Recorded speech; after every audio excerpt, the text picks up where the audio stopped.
In this video, we're going to look at the do-while loop in Visual Basic. The do-while loop syntax starts with do-while, and then you have a condition. This is the condition that's going to be evaluated to true or false, just like the Boolean conditions in an if statement. If that condition is true, then the statements execute that are inside the loop.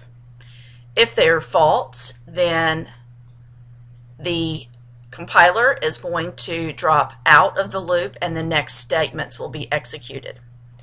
So with the do-while loop, it is a pretest loop. Pretest meaning it's going to check this condition first. If this condition is false, the loop does not execute. In an example, if sum is equal to 20, do while sum is less than 10. Sum is not less than 10, therefore the code is going to not be executed inside the loop. It's simply going to drop down to the next statements. If sum is equal to 2, then 2 is less than 10. Sum will be added, 2 will be added to sum, and then it will keep looping until sum is equal to 10. When it comes back up and sum is equal to 10, then 10 is not less than 10. At that point, it will fall out of the loop. Let's look at another example. Add all even numbers 1 to 25. Therefore, we want to skip all the odd numbers. So I've got I as a counter declared and initialized to 0. I have int results to hold my answer declared and initialized to 0.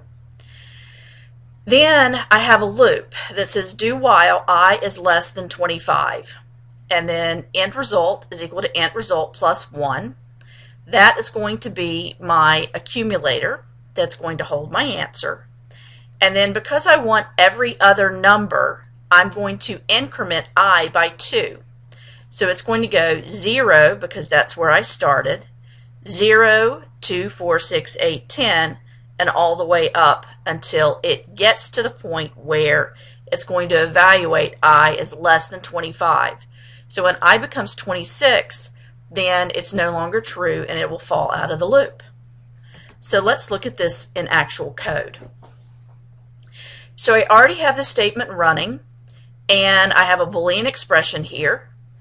And it's going to check this first, and notice my I and my int result are down in my watch window. So if I step with this, it's going to show int result is equal to int result plus I. So int result is 0, I is 0 is at that point, so it's going to be 0. And then I plus equal to 2.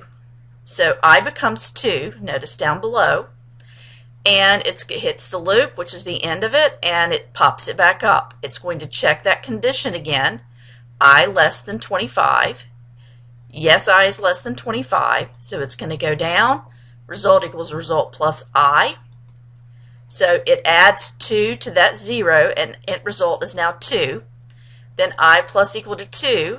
That executes. I becomes 4. Hits the loop, goes back up to the do while, and checks the condition again.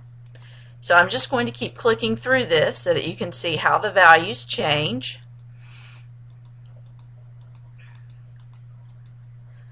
Okay, so I is going to keep going. And I'm at the point where I is 24, so it is less, so 24 is added to int result.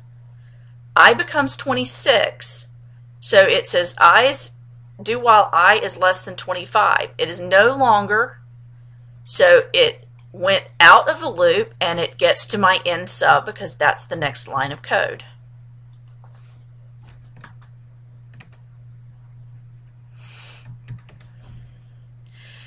So with this, you can see where it's going to check that condition each time it goes through the loop. If I had not been less than 25, it never would have executed the int result or the I plus equals 2 statement. That is a do while loop.